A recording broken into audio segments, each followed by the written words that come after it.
Breaking news చూస్తున్నాం. గోదావరి పుష్కరాల నిర్వహణను ఏపీ ప్రభుత్వం ప్రతిష్టాత్మకంగా తీసుకుంది. కాలుష్యరహిత గోదావరి పుష్కరాల నిర్వహణకు ఏపీ ప్రభుత్వం ప్రణాళిక రచించింది. 6 జిల్లాల పరిధిలో 262 పుష్కర పంచాయతీలను గుర్తించిన ప్రభుత్వం మరుగురహితంగా ఆయా గ్రామాలను అభివృద్ధి చేయనుంది. ఈ మేరకు డిప్యూటీ సీఎం పవన్ కళ్యాణ్ అధికారులకు ఆదేశాలు జారీ చేశారు.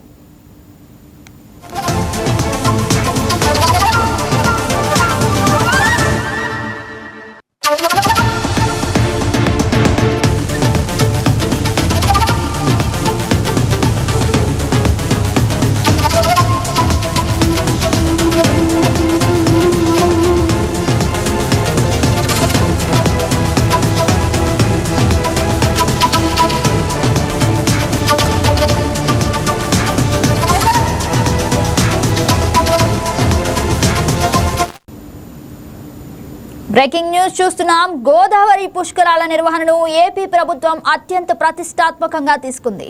కాలుష్యరహిత గోదావరి పుష్కరాల నిర్వహణకు ఏపీ ప్రభుత్వం ప్రణాళిక రచించింది. 6 జిల్లాల పరిధిలో 262 పుష్కర పంచాయతీలను గుర్తించి ప్రభుత్వం మరుగురహితంగా ఆయా గ్రామాలను అభివృద్ధి చేయనుంది. ఈ మేరకు డిప్యూటీ సీఎం పవన్ కళ్యాణ్ అధికారులకు ఆదేశాలు జారీ చేశారు. ఇదే అంశానికి సంబంధించి మరింత సమాచారం మా కరెస్పాండెంట్ బిందు అందిస్తారు. గోదావరి పుష్కరాల్ని అత్యంత ప్రతిష్టాత్మకంగా ఆంధ్రప్రదేశ్ ప్రభుత్వం తీసుకుంది. ముఖ్యంగా గోదావరి పుష్కరాలంటే ప్రతిసారి మనం చూసుకున్నట్లయితే లక్షలాది మంది గోదావరి పుష్కరాలకు వచ్చిన నేపథ్యం కనిపిస్తుంది. అదేవిధంగా వాటర్ కి సంబంధించి లాస్ట్ టైం చూసుకుంటే చాలా ప్రమాదాలు జరిగినాయి, చాలా మంది మృతి చెందిన దాఖలాలు కూడా ఉన్నాయి. అయితే ఈసారి వచ్చే గోదావరి పుష్కరాలకి అటువంటి ఏవి అనుచిత ఘటనలు జరగకుండా చూసుకుంటున్నారు. ముఖ్యంగా డ్రైన్ కి సంబంధించి కలుషితంగా వాటర్ ఎక్కడ ఉండకూడదని చెప్పేసి గోదావరి అంతా కూడా నీట్ గా శుభ్రంగా ఉండాలని కూడా డిప్యూటీ సీఎం పవన్ కళ్యాణ్ ఆదేశాలు జారీ చేశారు. ఇటీవల చూసుకుంటే ఆయన ఇన్స్పెక్షన్ కూడా వెళ్ళడం జరిగింది. గోదావరి జిల్లాలో ఇన్స్పెక్షన్ చేసినప్పుడు గోదావరి దగ్గర ఉన్న డ్రైన్స్ ని కూడా పరిశీలించారు.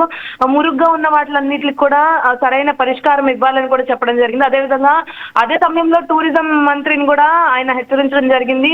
ఖచ్చితంగా టూరిజం శాఖ మంత్రి కాబట్టి ఖచ్చితంగా మీరు ఇవన్నిటి పట్ల కొంచెం అవగాహన ఉండి కొంచెం కేర్ తీసుకోవాలన్నట్టు కూడా ఆయన చెప్పడం జరిగింది. అదేవిధంగా ఇంకా 2 రోజుల తర్వాత ఈరోజు చూసుకుంటే పూర్తిగా టాస్క్ ఫోర్స్ ని స్పెషల్ టాస్క్ ఫోర్స్ ని గోదావరి పుష్కరాలకు సంబంధించి పంపించినట్టు తెలుస్తుంది. అంటే పుష్కరాలకి ముందుగానే అన్ని విధాలుగా గోదావరిని సంబంధించి సన్నద్ధం చేసుకోవాలని డిప్యూటీ సీఎం ఆదేశాలు జారీ చేశారు. ఇంకా ముఖ్యంగా ఆ రోజుకి చూసుకుంటే చాలా మంది లక్షలాది మంది జనాలు భక్తులు గోదావరి నదిలో స్నానం చేయడానికి పుష్కరాల నేపథ్యంలో వస్తుంటారు. కాబట్టి ముఖ్యంగా అంటే చుట్టుపక్కల ఉన్న జిల్లాలకు సంబంధించి కూడా పూర్తిగా బ్యారిగేట్స్ నుంచి ప్రతి ఒక్కటి కూడా ఇప్పటి నుండే అరేంజ్ చేయాలని కూడా చెప్పడం జరిగింది. ఇటు ఇరిగేషన్ కి సంబంధించి ఇటు టూరిజం కి సంబంధించి 2 శాఖలకి అప్రమత్తాలు జారీ చేశారు. పూర్తిగా అన్ని విధాలుగా సన్నద్ధం చేయాలని కూడా డిప్యూటీ సీఎం చెప్పారు. గగన్.